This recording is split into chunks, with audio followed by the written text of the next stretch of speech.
आरोपीला समोर आणा, त्याला आम्ही फाशी देऊन इथं त्याला इथं आमच्या समोर उभं जाळू, त्याला त्याला त्याला जाळायलाच पाहिजे, इथं आमच्या समोर त्याला फाशी झालीच पाहिजे आणि आमच्या मुलीला न्याय मिळालाच पाहिजे. 3.5 वर्षाचं लेकरू आहे आमचं वालं.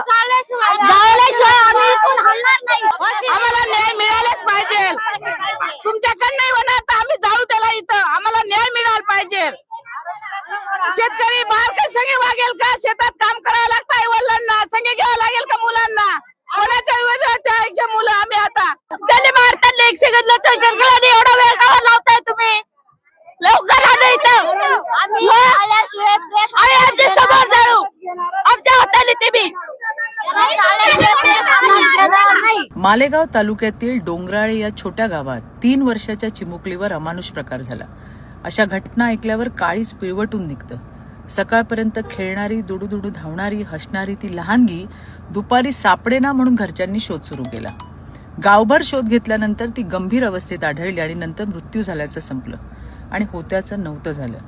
प्राथमिक तपासात असं समोर आलंय की गावातीलच एक 24 वर्षाचा तरुण, ज्याचं पूर्वी साधारण 1 महिन्यापूर्वी मुलीच्या वडिलांशी भांडण झालेलं आणि म्हणून त्याने त्या निरागस बाळावर अशा असुरी पद्धतीने राग काढला, तिच्यावर अत्याचार करून नंतर तिचा जीव घेतला.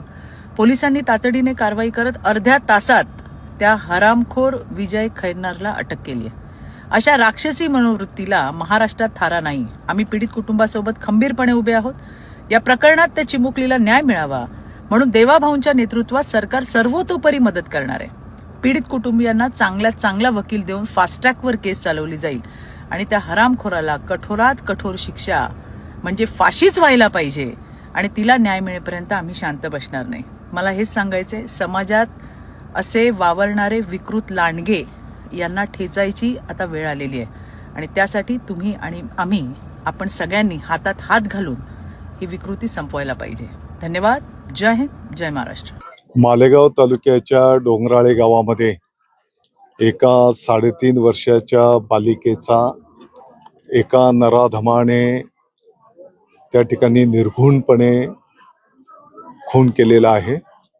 बाकी इतर तपास पोलीस प्रशासन त्या ठिकाणी करत आहे आणि ज्या नराधमाने हे दुष्कर्म कृत्य केलेलं आहे त्याला लवकरात लवकर फाशीची शिक्षा झाली पाहिजे अशा भावना सर्व ग्रामस्थांच्या पासून तर माझ्यापासून आपल्या सगळ्यांच्या आहेत. आणि म्हणून या संदर्भामध्ये अतिशय बारीक निरीक पुरावे गोळा करणं, त्या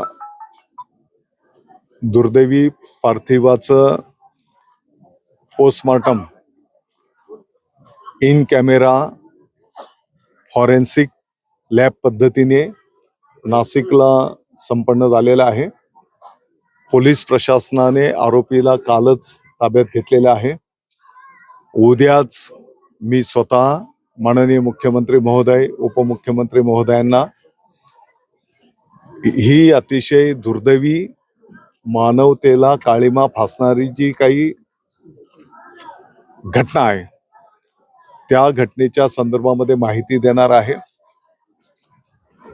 जो आरोपी आहे ही केस फास्ट ट्रॅक कोर्टावर चालून आरोपीला लवकरात लवकर फाशीची शिक्षा झाली पाहिजे. माननीय उज्ज्वल निकम साहेबांसारखं वरिष्ठ विधितज्ञ या केसच्या संदर्भामध्ये उपलब्ध करून देण्यात यावा अशा प्रकारची विनंती त्या ठिकाणी करणार आहे. कालपासूनच